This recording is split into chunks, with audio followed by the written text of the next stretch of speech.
وعباد الرحمن الذين يمشون على الأرض هونا وإذا خاطبهم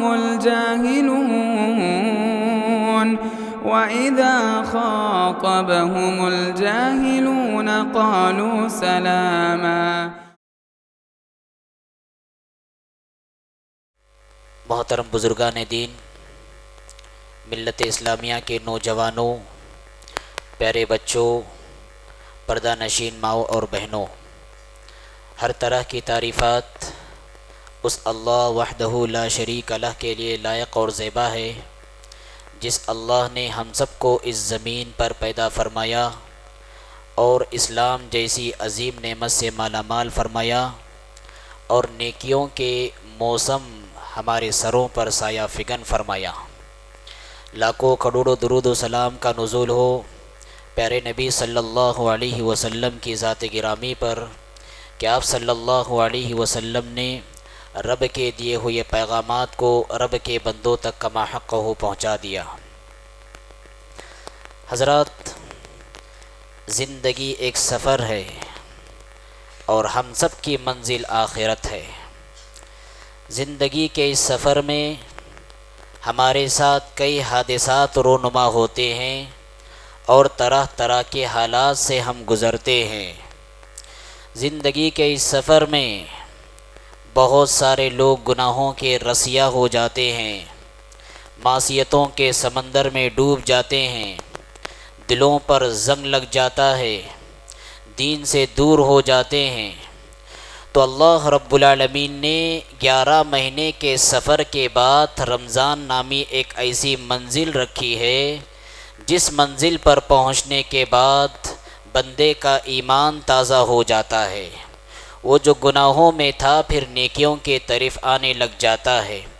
اور رب العالمین کے بندوں پر اللہ کی رحمت اور اس کی مغفرت کے بادل خوب جوش سے برستے ہیں۔ رمضان کا یہ مہینہ انقلابی مہینہ ہوتا ہے، رمضان کا یہ موسم تبدیلی والا موسم ہوتا ہے، اور رمضان کی یہ گھڑیاں جو آنے والی گھڑیاں ہیں بے نمازیوں کو نمازی بنانے والی گھڑیاں،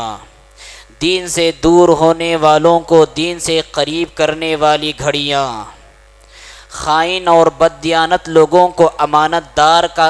داری کا سبق پڑھانے والی گھڑیاں، اللہ سے روٹھے ہوں کو اللہ کے قریب لانے والی گھڑیاں، مسجدوں سے دور ہونے والوں کو مسجدوں سے جوڑنے والی گھڑیاں،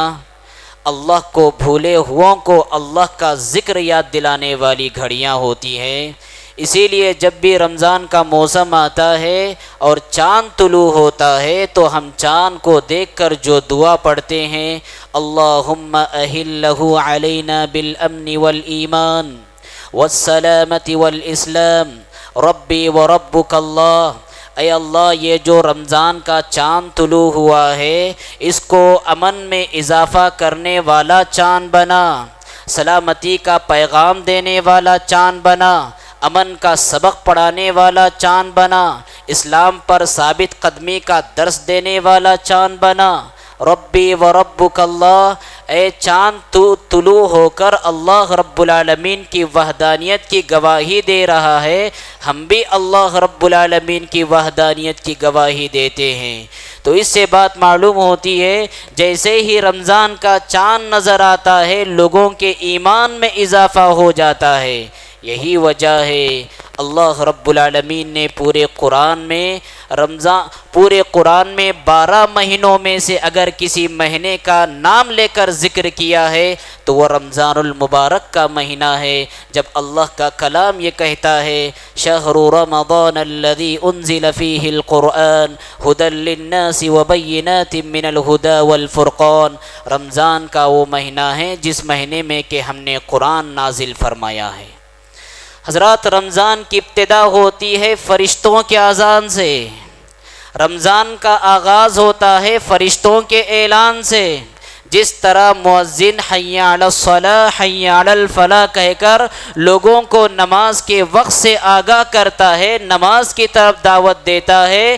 ایسے ہی رمضان کی جو ابتدا ہوتی ہے فرشتوں کے غیبی اذان سے ابتدا ہوتی ہے، فرشتوں کے غیبی اعلان سے رمضان کی ابتدا ہوتی ہے۔ جب رب العالمین کا ایک فرشتہ یہ اعلان کرتا ہے یا باغی الخیر اقبل و یا باغی الشر اقصر، اے خیر کے متلاشی، اے خیر کے چاہنے والے، جنت کا دروازہ کھل گیا، نیکیوں کا موسم بہار آ گیا، رمضان المبارک کی مبارک ساعتیں آ گئی، اقبل اور آگے پیش قدمی فرما، وَيَا بَاغِيَ الشَّرِّ، اے گناہوں کی لذتیں چکھنے والے، فرشتے جکڑ دیے گئے، جہنم کے دروازے بند کر دیے گئے، گناہ زمین سے مٹنا شروع ہو گئے، بددیانتیں اور خیانتیں رخصت ہونے لگی، اقصر، اب تو بھی باز آ جا، اب تو بھی سنبھل جا اور اب تو بھی ٹھہر جا۔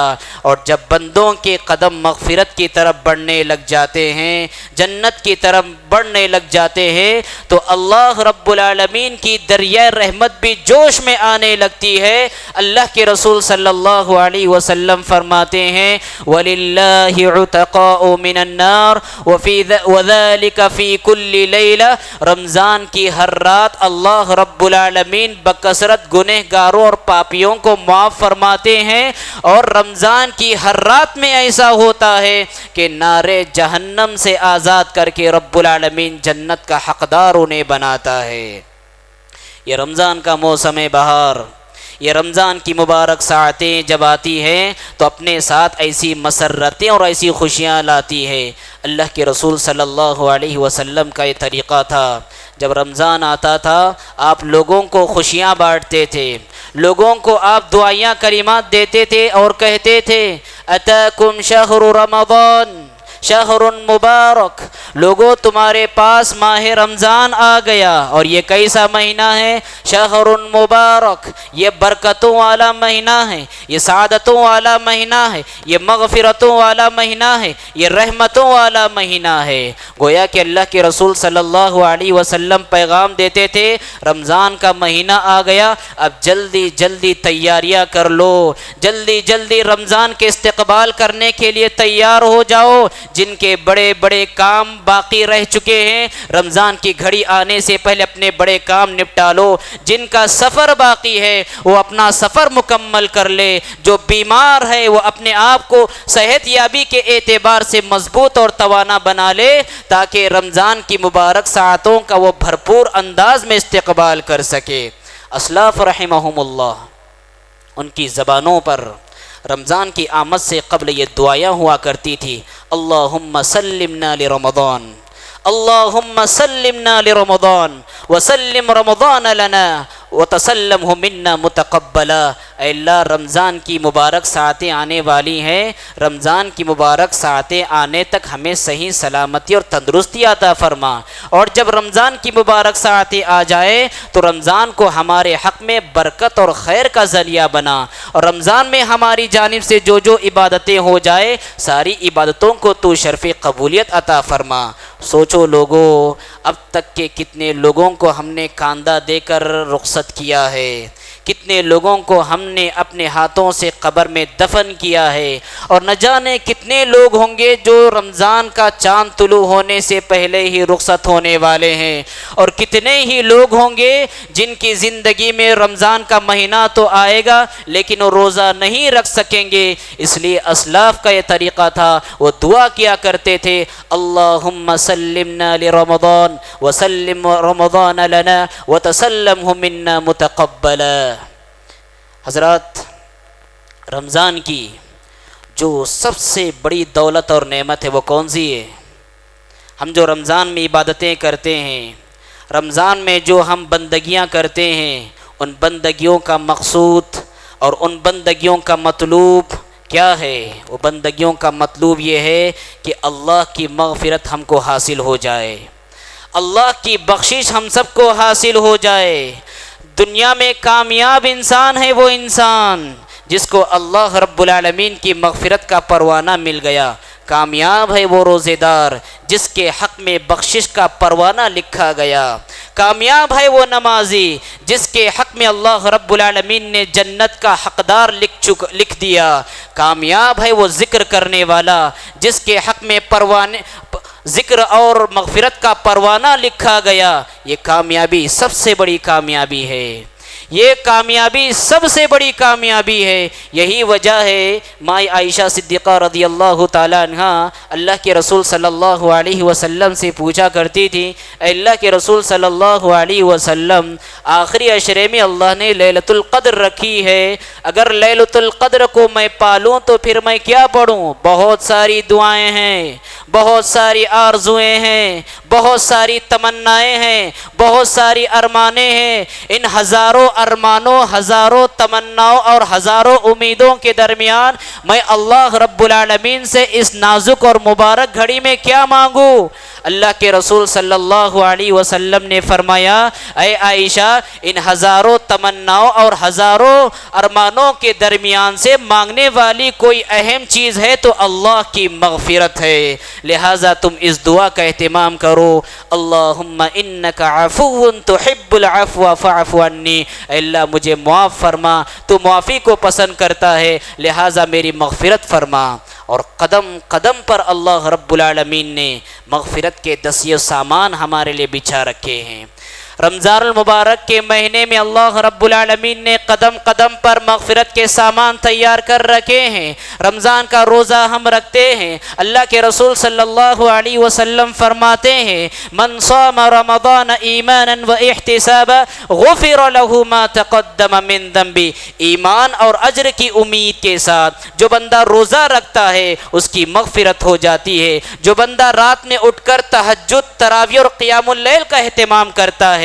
اللہ کے رسول صلی اللہ علیہ وسلم فرماتے ہیں، من قام رمضان ایمانا و احتسابا غفر له ما تقدم من ذنبه، جو رات میں اٹھ کر تہجد، قیام اللیل، تراویح کا اہتمام کرتا ہے، ایسے بندے کی مغفرت کی جاتی ہے۔ اور جب لیلۃ القدر کی بہاریں آ جاتی ہے، بندہ جاگ جاگ کر عبادتیں کرتا ہے۔ اللہ کے رسول صلی اللہ علیہ وسلم فرماتے ہیں، من قام لیلۃ القدر ایمانا و احتسابا غفر له ما تقدم من ذنبه، جو بندہ لیلۃ القدر کا اہتمام کرتا ہے، اس کا قیام کرتا ہے، اس کی مغفرت ہو جاتی ہے۔ پتہ چلا انسان کی سب سے بڑی کامیابی اللہ رب العالمین کی مغفرت کا حاصل کرنا ہے۔ ایک روزے دار کی سب سے بڑی کامیابی اللہ کی مغفرت کے حقدار ہونا ہے۔ ایک نمازی کی سب سے بڑی کامیابی اللہ رب العالمین کی بخشش کا حقدار ہونا ہے۔ اس سے بڑھ کر کوئی کامیابی نہیں کہ مغفرت کے طفیل میں بندہ نار جہنم سے بچ جائے اور جنت الفردوس کا وہ حقدار ہو جائے۔ ناکام ہے وہ انسان، رمضان کی بہاریں اس کے پاس آئی لیکن اس کے حق میں مغفرت کا پروانہ نہ لکھا گیا۔ نامراد ہے وہ انسان، رمضان کی مبارک ساعتیں آئیں اور چلے گئی لیکن وہ عبادت کر کے اپنی مغفرت نہ کرا سکا۔ خائب اور خاسر ہے ایسا انسان جو رمضان کی پرمسرت لمحات تو اس کے پاس آئے لیکن اللہ کی رحمت کا وہ حقدار نہ ہو سکا۔ اللہ کے رسول صلی اللہ علیہ وسلم ایک مرتبہ ممبر پر چڑھے، آپ صلی اللہ علیہ وسلم نے 3 مرتبہ آمین آمین آمین کہا۔ صحابہ کرام نے پوچھا، اے اللہ کے رسول صلی اللہ علیہ وسلم، روزانہ تو آپ ایسا نہیں کرتے کہ آپ ممبر پر چڑھے ہوں اور 3 مرتبہ آپ نے آمین کہا ہو، آپ کے معمول کے خلاف بات یہ لگی، لہذا کیا مطلب ہے اور آپ نے کیوں آمین کہا؟ اللہ کے رسول صلی اللہ علیہ وسلم فرماتے ہیں، فرشتوں کے سردار نورانی مخلوق جبریل امین زمین پر آتے ہیں اور بد دعا کرتے ہیں اس شخص کے حق میں اور کہتے ہیں ایسا بندہ ناکام ہو جائے، ایسا بندہ تباہ و برباد ہو جائے، ایسا بندہ نامراد ہو جائے جس کے پاس رمضان کی گھڑیاں آ گئی۔ من ادرک رمضان فلم یغفر لہ، من ادرک رمضان فلم یغفر لہ، رمضان کی بہاریں اس کے پاس آئی لیکن مغفرت اس کی نہ ہو سکی، ایسا بندہ ناکام ہے، نامراد ہے، خائب اور خاسر ہے، برباد ہونے والا ہے۔ انبیاء علیہم السلام کا یہ طریقہ ہوا کرتا تھا۔ مغفرت اللہ کی بہت بڑی نعمت ہے، مغفرت اللہ رب العالمین کا بہت بڑا انعام ہے اور اللہ رب العالمین کی طرف سے عطا کی جانے والی بہت عظیم نعمت ہے مغفرت۔ انبیاء علیہ السلام کی زندگی میں دیکھیں، دنیا کی سب سے معزز اور محترم ہستیاں کون؟ انبیاء، معصوم عن الخطا ہستیاں جنہیں کہتے ہیں، جن کی زندگیوں ہی میں اللہ رب العالمین نے ان کے گناہوں کو معاف فرما دیا، معصوم عن الخطا نبی۔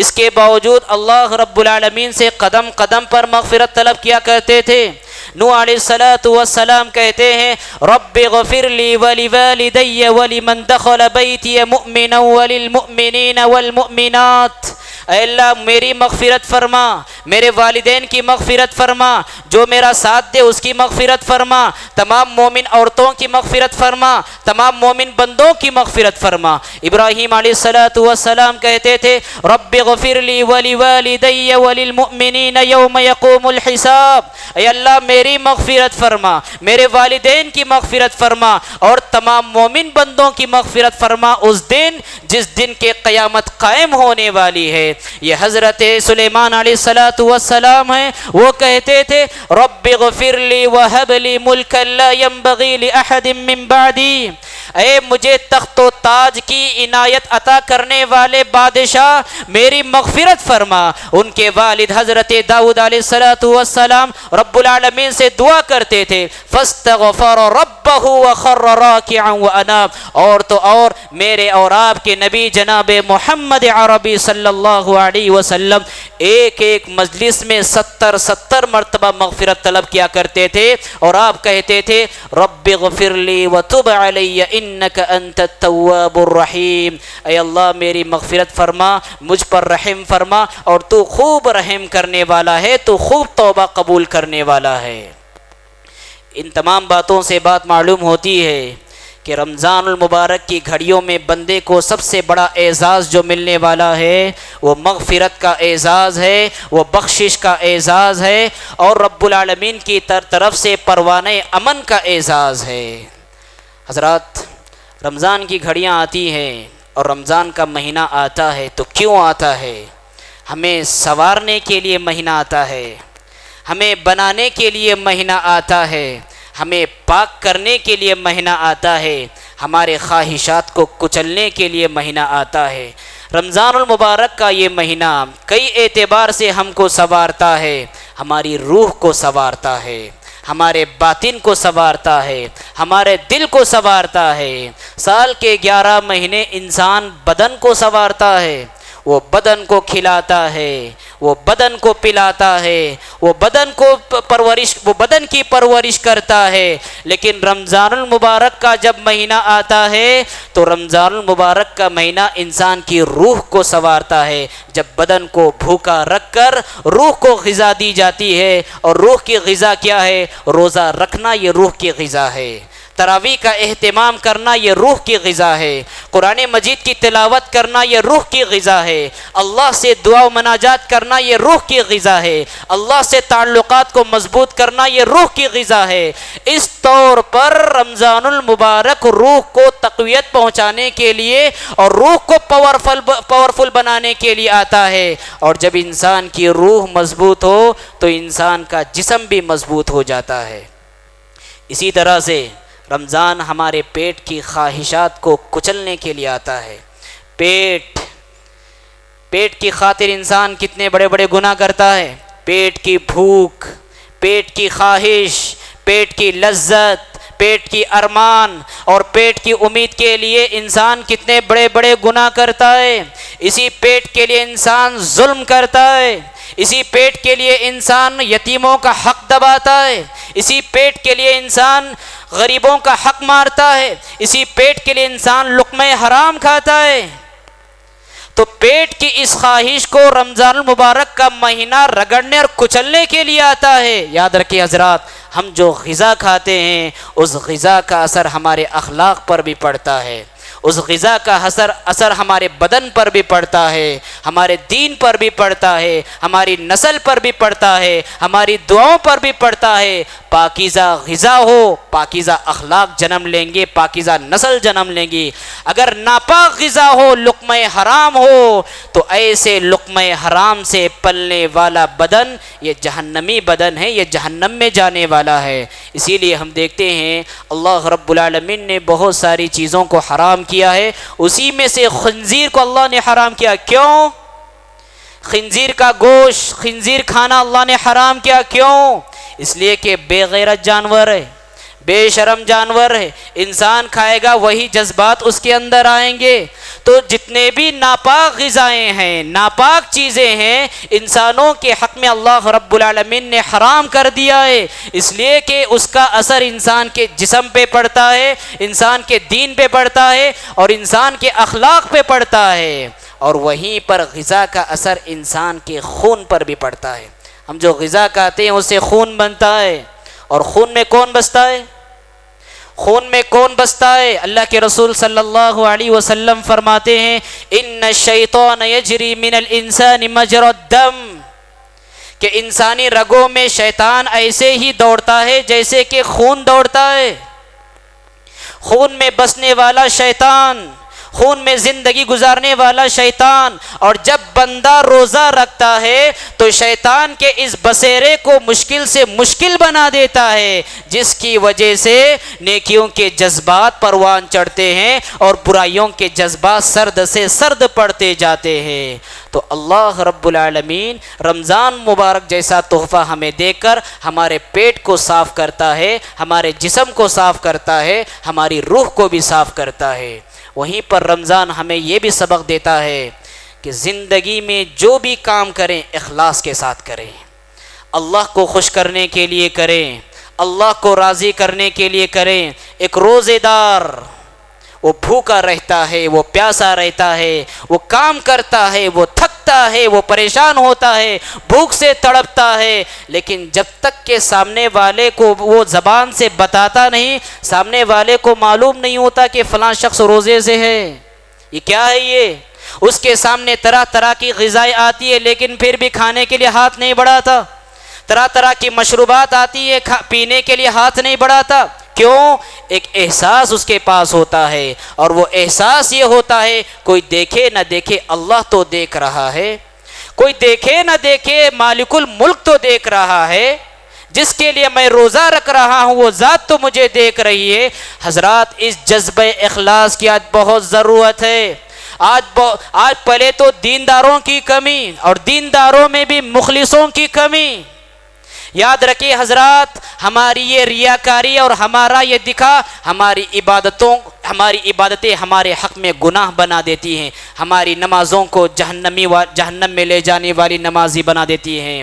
ریاکاری کے جذبات ہماری تراویح کو جہنم میں لے جانے والی تراویح بنا دیتی ہے، ہماری ریاکاری کا یہ حج جہنم میں لے جانے والا حج بنا دیتا ہے، ہماری ریاکاری سے کیے جانے والا یہ عمرہ ہمیں جہنم میں لے جانے والا عمرہ بنا دیتا ہے۔ لہٰذا بہت ضروری ہے جس طرح ہم اپنی زندگی میں گناہوں کو چھپ کر کرتے ہیں ویسے اپنی زندگی میں نیکیوں کو بھی چھپا کر کرنا چاہیے۔ بہت سارے لوگوں میں طرح طرح کی وبا ہے، جب ہم اپنے معصوم کو روزہ رکھاتے ہیں، معصوم بچہ ہے، معصوم بچی ہے، اس کو جب روزہ رکھاتے تو کیا کرتے ہیں؟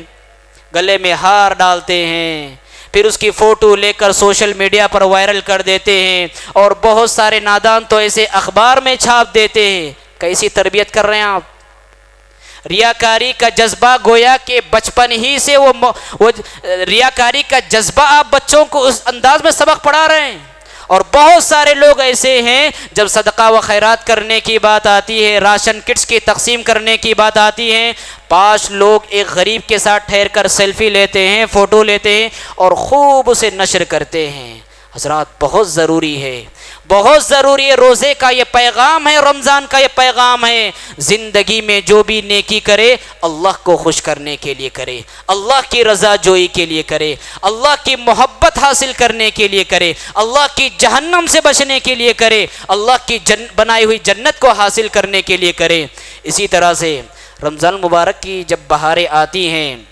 تو ایک انداز میں ایسے بھی ہم کو سنوارتا ہے کہ انسانی زندگی میں جو غلط عادتیں ہیں، رمضان غلط عادتوں کو روکتا ہے۔ بہت سارے لوگ طرح طرح کی بیماریوں میں ملوث ہوتے ہیں، کچھ لوگ غلط مناظر دیکھنے کی عادت میں ملوث ہوتے ہیں، کچھ لوگ جھوٹ بولنے کی عادت میں ملوث ہوتے ہیں، کچھ لوگ دھوکہ دینے کی عادت میں ملوث ہوتے ہیں، کچھ لوگ گانے سننے کی عادت میں ملوث ہوتے ہیں، طرح طرح کی غلط عادتوں میں لوگ ملوث ہوتے ہیں۔ رمضان کا مہینہ آتا ہے، صبح سے شام تک بھوکے رہتے ہیں اور ہر چیز کو اوائڈ کرتے رہتے ہیں، ہر چیز سے رکے رہتے ہیں۔ گویا کہ رمضان کا یہ مہینہ ہم سب کو پیغام دیتا ہے کہ صرف رمضان میں نہیں بلکہ زندگی کی آخری سانس تک ان غلط چیزوں کو روک دینا چاہیے۔ حضرات یاد رکھیں،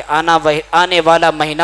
ہماری زندگی میں انقلاب لانے والا مہینہ ہونا چاہیے۔ رمضان المبارک کا یہ آنے والا مہینہ ہماری زندگی میں انقلاب برپا کرنا چاہیے، ہماری زندگی میں تبدیلیاں لانا چاہیے۔ یاد رکھیں، اگر وہی رفتار بے ڈھنگی جو پہلے تھی سو اب بھی ہے، اگر یہی معاملہ رہا تو اللہ کے رسول صلی اللہ علیہ وسلم فرماتے ہیں کم من صائم لیس له من صیامه الا الظمأ وکم من قائم لیس له من قیامه الا السہر۔ کتنے ہی لوگ بھوکے رہنے والے، روزہ رکھنے والے ایسے ہیں سوائے بھوکے رہنے کے ان کو کوئی اجر و ثواب نہیں، اور کتنے ہی لوگ قیام اللیل کا اہتمام کرنے والے ایسے ہیں جو تھکنے، اپنے آپ کو تھکانے اور رات بھر جاگنے، اس کے علاوہ انہیں کوئی اجر و ثواب نہیں۔ رمضان کا مہینہ انقلاب برپا کرنے کے لیے آتا ہے، ایمان کو تقویت دینے کے لیے آتا ہے، عمل صالح کا جذبہ اپنے اندر پیدا کرنے کے لیے آتا ہے،